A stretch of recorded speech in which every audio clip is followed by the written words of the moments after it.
Picture this. You're just 7 years old, you literally witnessed the murder of your parents, and then you're stolen away to a magical world where absolutely everyone despises you. Why? Simply because you're human. So, what actually happens when a mortal girl is trapped in a treacherous fairy court, totally surrounded by immortal beings who are honestly as cruel as they are beautiful? Well, welcome to our explainer. Today we're unpacking exactly why stories just like this one are absolutely dominating digital bookshelves everywhere right now, and we'll look at what your favorite tropes might actually reveal about what you secretly crave. So let's dive right in and look at what modern readers are actually downloading. We're going to go on a bit of a trope and genre tour of current digital bestsellers. And I mean, we are covering the whole shebang, from dark fantasy and steamy romance to gripping true crime and even 1930s business advice. By taking a closer look at this wildly diverse list, we're going to uncover the psychological hooks that make these books so impossible to put down.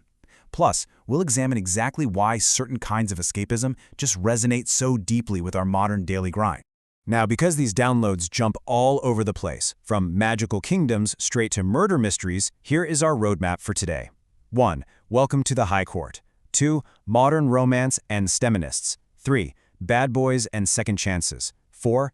Epic journeys and young love. And finally, 5. Crime, thrills, and growth. All right, Section 1. Welcome to the High Court, immersive fantasy and treachery. We're heading straight into a world of royal fairy intrigue. Our prime example here is the massive hit The Cruel Prince by Holly Black.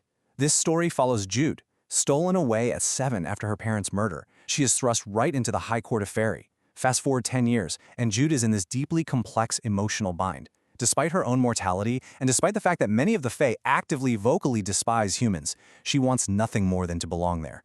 It's such a brilliant exploration of wanting power in a place that is literally determined to make you feel powerless. And this totally captures that poetic, deadly vibe of the Fae.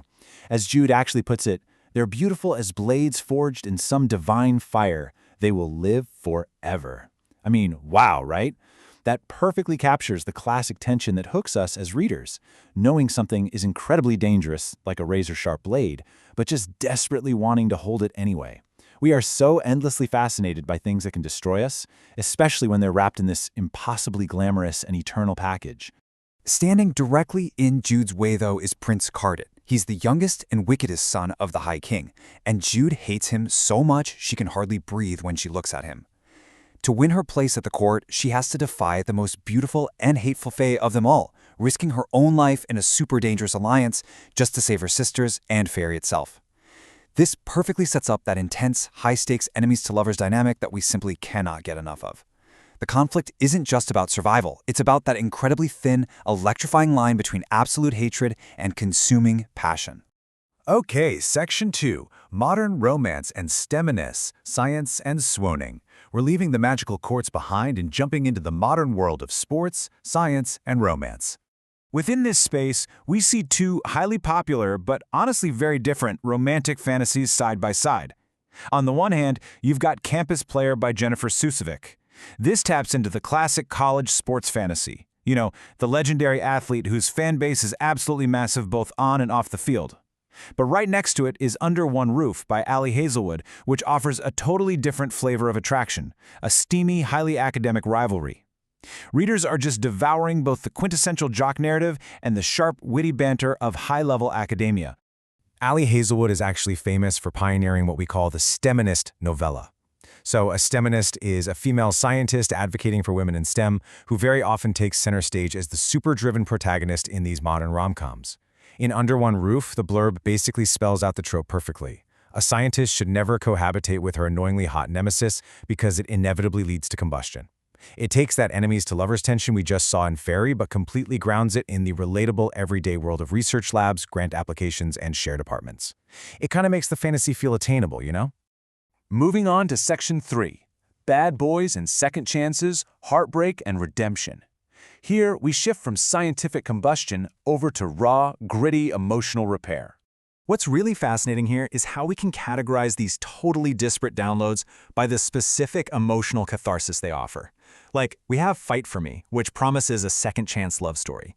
Then there's Reaper's Legacy, this intensely raw tale featuring a tattooed bad boy in a motorcycle club. And then Beach Read, a fun, escapist romp about writers on holiday. The settings range wildly, right? From dangerous biker clubs to sunny beach retreats. but the core appeal remains exactly the same. It's this deep, fundamental craving for romantic redemption and the healing of old wounds. Let's zoom in on that second chance trope for a second, which is perfectly embodied by Corinne Michaels' Fight for Me. The protagonist falls in love with Sydney Hastings when they're just 10 years old. They whisper these promises of forever at 16, but by 22, he has broken every single one of those promises. It's a total gut punch setup. It promises the reader this intense emotional journey of righting a tragic wrong from the past, and it's riveting because it deals with the what-ifs and the regrets that we all carry in our own lives. It basically lets us vicariously fix the unfixable. Up next, Section 4, Epic Journeys and Young Love, Finding Yourself and Others. Stepping away from adult contemporary romance, readers are also heavily downloading stories of massive, sweeping self-discovery. And there is a truly fantastic juxtaposition in the data right here. On one side, you have Sarah J. Maas's Empire of Storms, representing these massive, fracturing kingdoms and literal global stakes. But right next to it on the bestseller list, Nick and Charlie by Alice Oseman. It's an intimate, short novella asking one simple, deeply personal question. Does absence make the heart grow fonder? It goes to show that readers are swinging like a pendulum. We're constantly alternating between wanting the thrill of saving the entire world and the gentle comfort of just watching two kids try to figure out their relationship. Focusing on that epic side for a moment, Empire of Storms utilizes the classic fantasy progression to absolute perfection. You follow the protagonist, Aelin Galathynius, on this grueling path from assassin to queen. The conflict is incredibly massive. Entire kingdoms are colliding and fracturing all around her.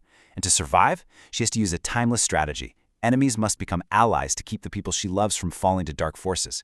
It proves that high stakes, immense magical power, and that arduous path to the throne remains some of our absolutely most deeply satisfying forms of escapism.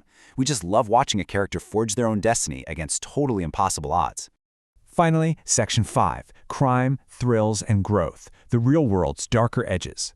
For our last section, we're leaving romance and fantasy entirely in the dust to explore some edge-of-your-seat suspense.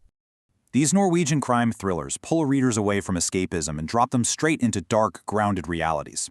We have Peter Temple's Stjerneskudd, which is this masterful tale of a kidnapped 15-year-old girl and the really desperate efforts of a hostage negotiator. Paired with that is Jarn Lier Horst's Grenselos, tackling the murder of an Australian backpacker in Spain. Now, these aren't fantasy problems with magical solutions. They are gritty, terrifying, real-world nightmares that tap right into our primal fears and our deep desire for justice.